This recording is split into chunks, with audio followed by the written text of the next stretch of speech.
everybody. It is me, Tony Caldwell.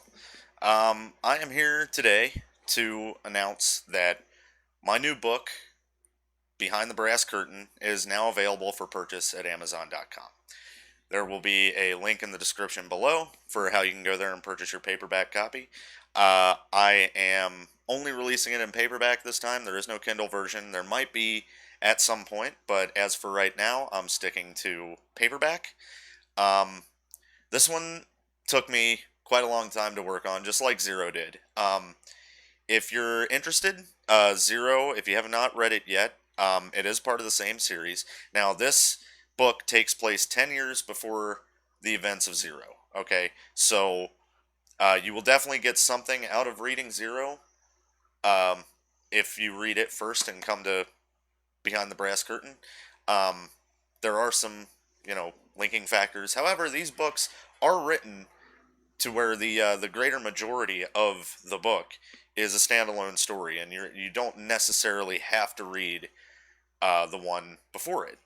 However, eventually you will have to if you want the resolution that's coming once all of these books have been released. Of course, that's far in the future. As of right now, we have Zero as the first book in the series, and then we have Behind the Brass Curtain, which again is a prequel, takes place 10 years before Zero, and is meant to be read second. So there you have that.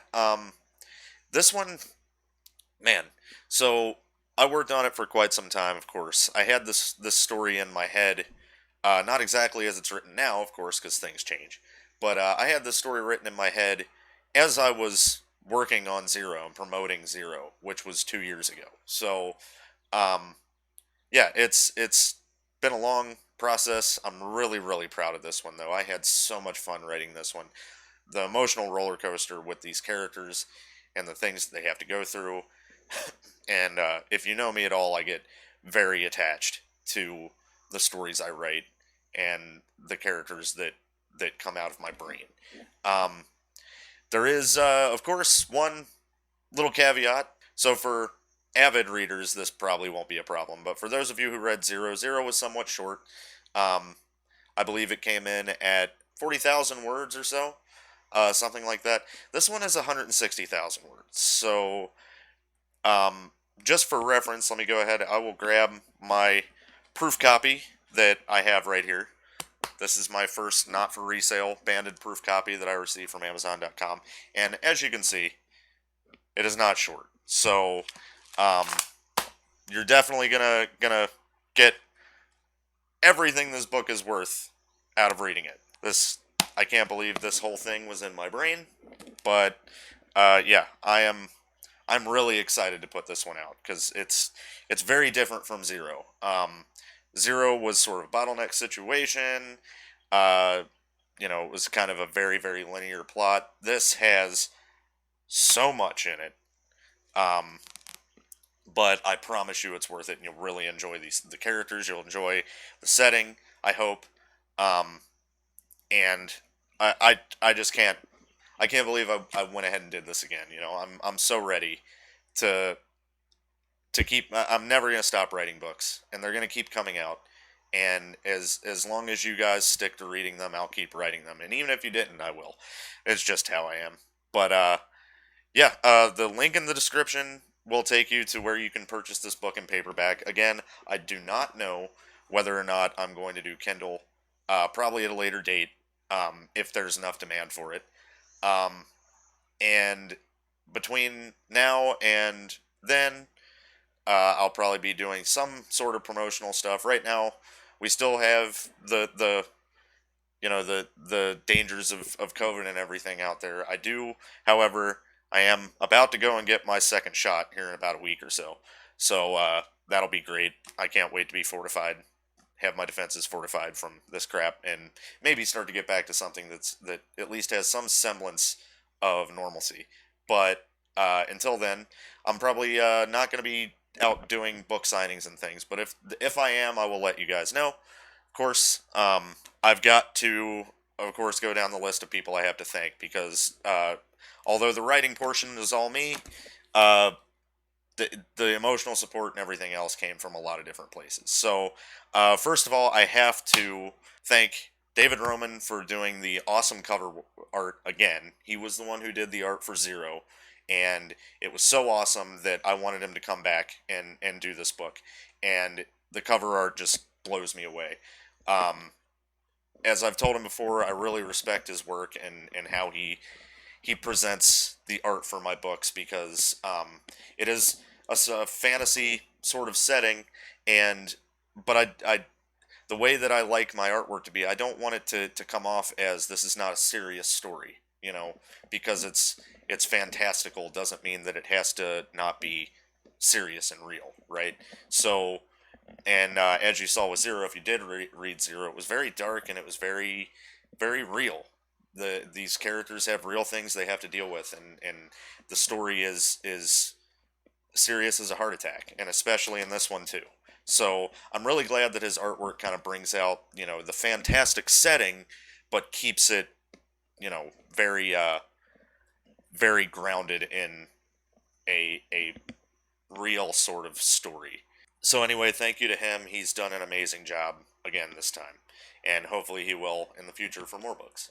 Secondly, I have to thank Anne Wright, who is sort of my second mom that I've had for a very long time, and she did the proofreading for this book, got it done in a week. I can't believe she read, you know, that many freaking words in just a week, and helped me to. She proofread it, read it, and sent it back to me, and I went through and I fixed all of that stuff. Uh, at least I hope I did. And that was just amazing for her to do that for no charge and just to help me out. And that's really great. And she always supports me. Um, so thank you, Ann. I really appreciate it. Of course, I have to go and thank my real mom, who's just endless support for everything I want to do.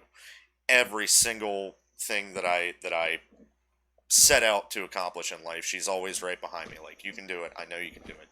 And yeah, and that is why this particular book, if I can actually get it open here, like last time, my dedication page was to my Uncle Kenny, because it had to be, and he's always been my hero. But this time, I had to dedicate it to my mom because she does deserve it, and she always will. So I love you, Mom. Thank you. Dad as well. Dad, you, even though you're not the biggest reader, you will struggle through reading my books. Not that they're a struggle to read, but I know you're not a reader. But I'm happy that you do it for me, and that you're always there when I need anything, when I want to call you, when I want to talk about anything. Just one of my favorite stories between me and you is how I called you at 1 a.m. sobbing my eyes out because Chris Cornell of Soundgarden died. I was really in need of somebody then, and you were there. You were up. We had a couple of drinks and we talked.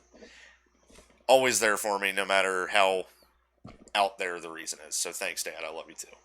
I got to thank my sister too. The back matter of the book, the entire synopsis, just like Zero, which I did not actually give her credit for when Zero came out, sadly enough. I write the back matter, and then I showed it to her, and she said, "Hang on, let me pick it apart because you're giving too much information, or you're not giving enough information here. Let me just go through and pick it apart." And she did with this one, and I took her advice, and the back matter is fantastic, which I will read for you at the end of this video. So thank you, Chrissy. I love you, sis. Freaking great job as always.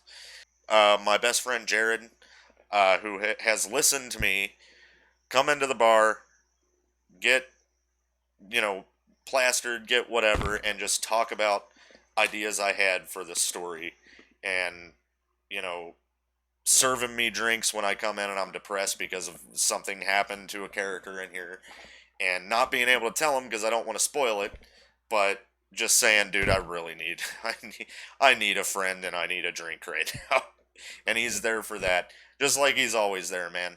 My best friend, Jared. Thanks, man.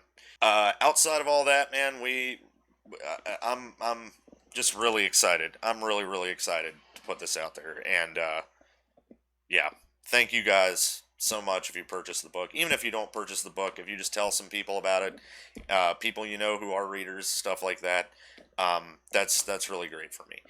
Now, getting down to the part that isn't fun to say. Needless to say, Zero cost $10.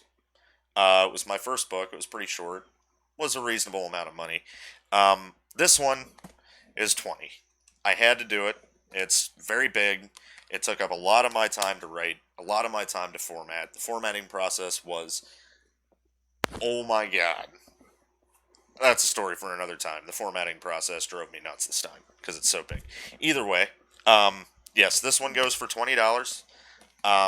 And I will have a few copies on hand to sell to people that I know that are in close proximity to me that I see that I'll be selling out of pocket. But for the most part, the best place to go for this is the Amazon link. But yeah, that's pretty much it. I'm super, super stoked to get this one out and get it promoted and get people reading it. Thank you guys so much, as always, for all the support in every endeavor that I undertake. And I suppose I will talk to you guys next time. Before I go, I am going to go ahead and read the back matter of the book, which is a summarization of the story. Again, thank you to my sister for helping me hash this out and make it pretty cool. So, again, thanks for listening, and I'll see you guys next time. 10 years before the events of Zero. The city of Wurzburg is in turmoil. A corrupt parliament, a horrid disease, and a winged beast all threaten to torment the impoverished citizens without end. Thomas Camden, a spy in service of a foreign nation, arrives and is tasked with uncovering a hidden plot by his mysterious client. With the help of a streetwise kid and his sullen older brother, a lovesick warrior princess, and a shadowy assassin, he works to expose the doings of the Kaiser's deadly beautiful aide, Lady Rosa Graves. How far does her influence reach? How much of Wurzburg's myriad misfortunes are her doing? And what exactly is her goal? As these questions and more mount in Thomas's mind, he finds himself caught in the middle of a grand play, the curtain of which has only just risen, and the stage comes alight.